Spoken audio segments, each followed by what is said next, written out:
Changsha, a city known for spicy food, TV shows, and strong local flavor. I spent 3 days here walking through centuries-old streets, discovering different versions of their signature fen, and visiting places that reflect both its rich past and pop culture today. This is my calm and detailed look at Changsha through food, heritage, and unexpected moments.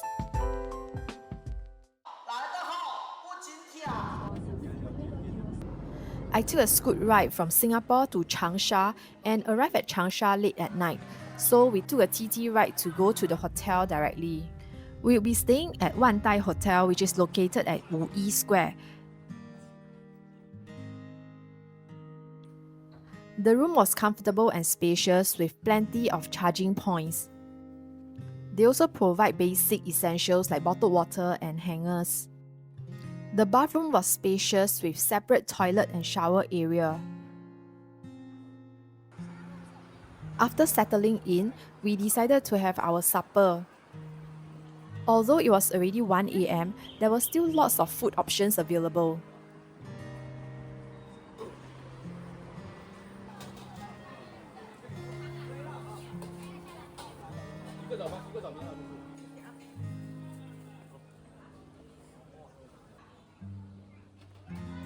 We went into this fen shop. They have a few variations of the fen and there are lots of ingredients to choose from. Since it was already very late, both of us shared one bowl of fen in pork broth. The fen had smooth texture and the soup was very light. The next morning, we took a TT ride to go to Pozi Street for our breakfast. This famous fen shop was established since 1990. There was a short queue when ordering food, but luckily the queue was moving fast and you can also find seats easily in the shop.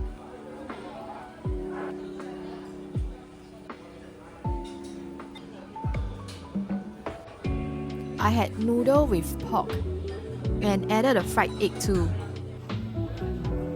The broth here was more flavorful and even nicer when you add chili powder to it.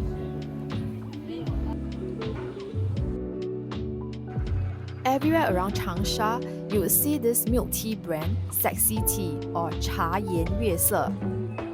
So we had to get the milk tea after our breakfast. I ordered their signature drink, Yuelu Na Tie. The shop was very aesthetic with various photo spots. After having milk tea, we explored Pozi Street. Pozi Street dates back several centuries and was once a bustling hub for merchants and craftsmen in the olden Changsha. Today, it retains its historic charm with traditional shop fronts and local street food that reflect the city's roots.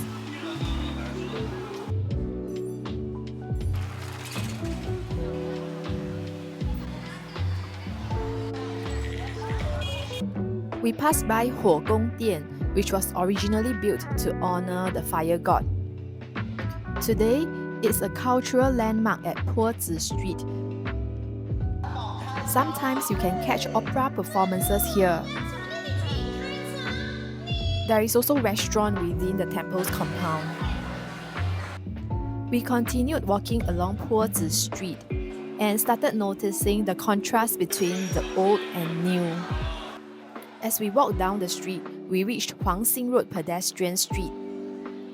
The street was very lively, perfect for experiencing Changsha's modern energy. From Huangxing Road, we wanted to walk to Tianxin Pavilion, and we passed by this Hualongchi Old Street. We also passed by Zheng Jie, another old street with narrow alleys and strong local vibe. It was lined with small eateries, traditional homes, and occasional murals, offering a glimpse of everyday life tucked behind the main roads. There are various photo spots there as well. For lunch, we had Hunan food at one of the restaurants nearby.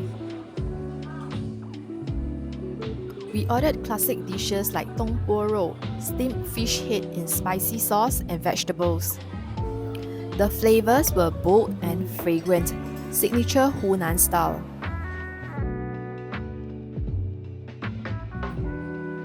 After lunch, we continued walking and finally reached Tianxin Pavilion. Tianxin Pavilion is an old fortress tower that has been rebuilt over time. It sits on top of the ancient city wall and offers a panoramic view of the city's skyline and surrounding greenery. The area is peaceful despite being very near to city center. Around Tianxin Pavilion, there are tea houses and cafes. I really like the ancient and rustic vibes there. So we also had drinks at one of the cafes.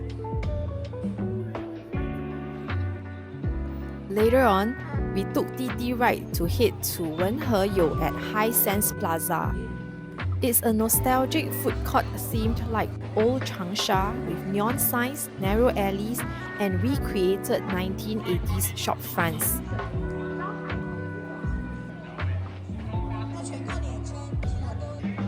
The area is like a maze with 5 levels.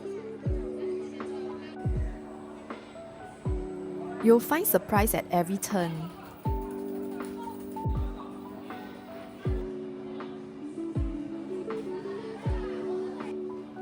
There is even a bookstore within.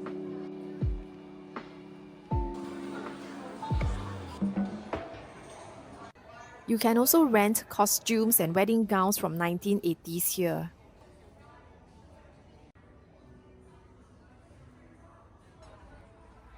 As the sun set, I walked to the riverfront, which was opposite High Sense Plaza. It was peaceful to walk along the river with plenty of things to see along the way.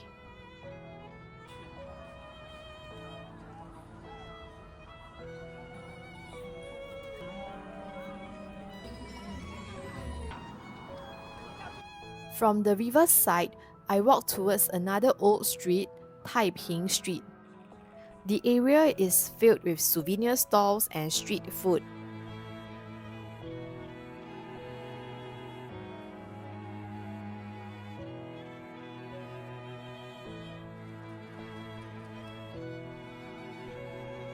I tried the iced lemon tea from this stall. For dinner, I was not very hungry, so I tried the Changsha red fried chicken. Meanwhile, my friend had mee xian at this shop near Taiping Street. Taiping Street is near to Wuyi Square, so we just took a slow walk to go back to the hotel.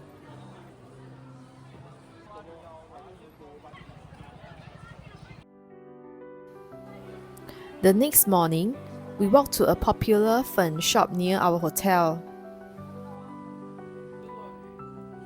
I had the mushroom and pork noodle soup. The soup base here was different once more. From a small shop nearby, I also bought youtiao. After breakfast, we took TT to Hunan University. We stopped to film Mao Zedong statue in front of the university and then explored the peaceful street nearby. I tried coffee from K Coffee, a brand under KFC, and it was surprisingly decent. Then we walked to Yuelu Academy. Yuelu Academy is one of the oldest academies in China, with a history spanning over 1,000 years. It once served as a Confucian school and later became part of Hunan University. The complex includes classical halls, stone courtyards, and gardens. Despite the hot weather, the whole area felt scholarly and calm, an area where generations of thinkers once studied.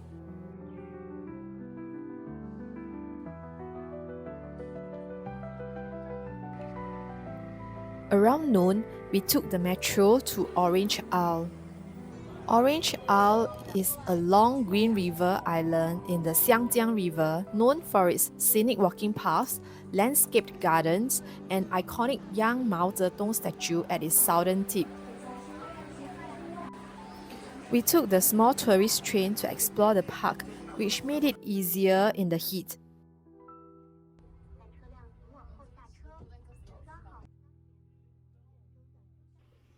We stopped for lunch first. We saw this steamed food restaurant and picked dishes from the counter.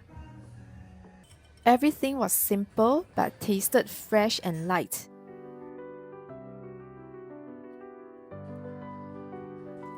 After lunch, we bought milk tea from Sexy Tea.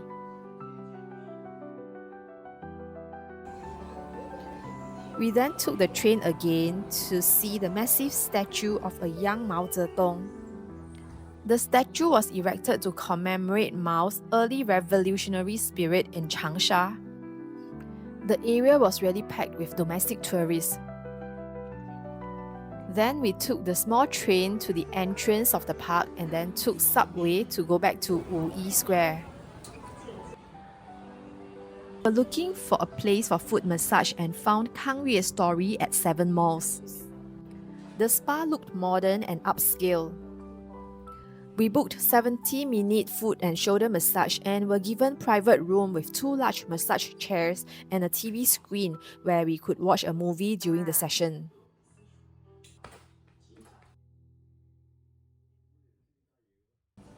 After the massage, we stayed for dinner. It was actually included in the package.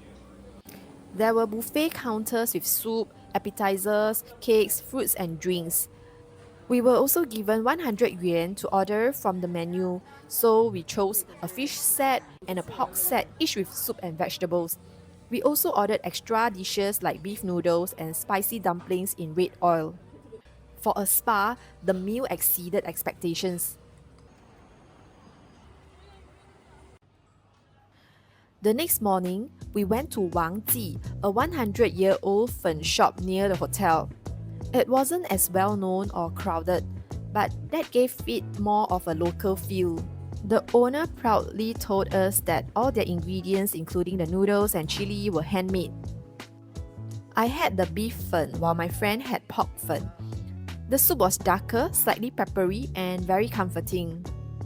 So far, all the fen shops that we have been to would have their own unique taste. As fans of Mango TV, we visited Hunan TV building next, but we went to the old location which had stopped operating. So we took another TT to the current location. We just took some photos of the signage and the building. We also visited the Mango TV souvenir shop.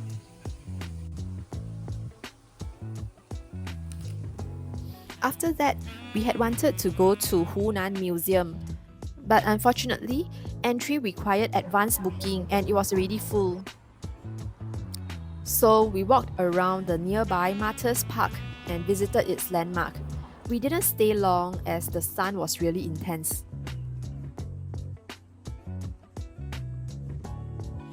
For some relief, we took a TT to IFS Mall.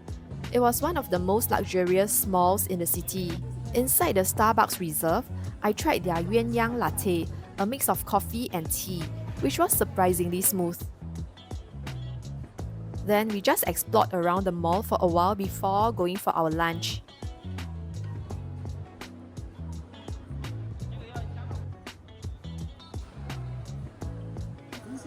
Across the road from IFS Mall, we found Dong Mao Street Tea House.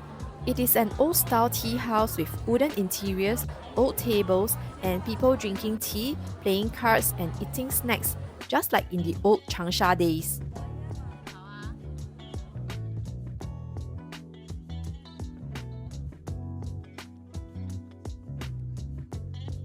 We had to find a table first before ordering from this counter.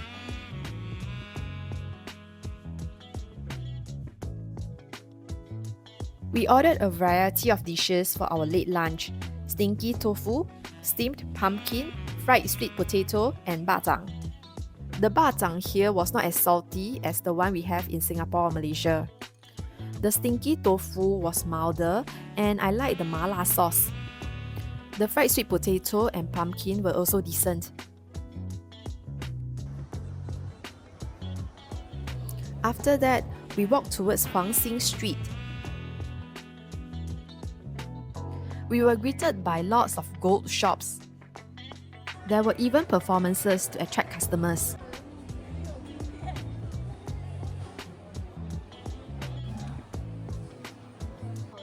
Along Huangxing Road, you can also find a variety of street food.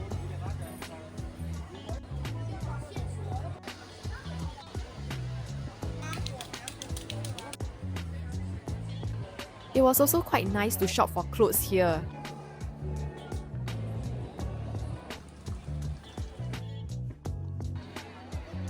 For our final dinner in Changsha, we ate at 吃香喝辣. We ordered a set meal which included pork with green chili and also steamed egg with prawns. The food was mainly spicy except for the rice and also steamed egg. We like the rice in Changsha a lot. After dinner, we stopped by Sexy Tea to buy some tea bags and also souvenirs to bring back. The next morning, we took a TT to Changsha railway station and had quick breakfast at McDonald's. And after breakfast, we would be taking the high-speed train to Guangzhou.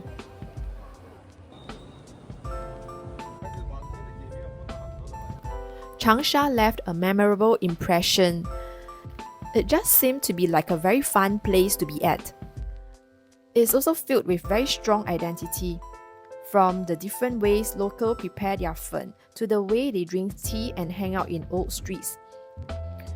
There's a rhythm here that's proudly preserved.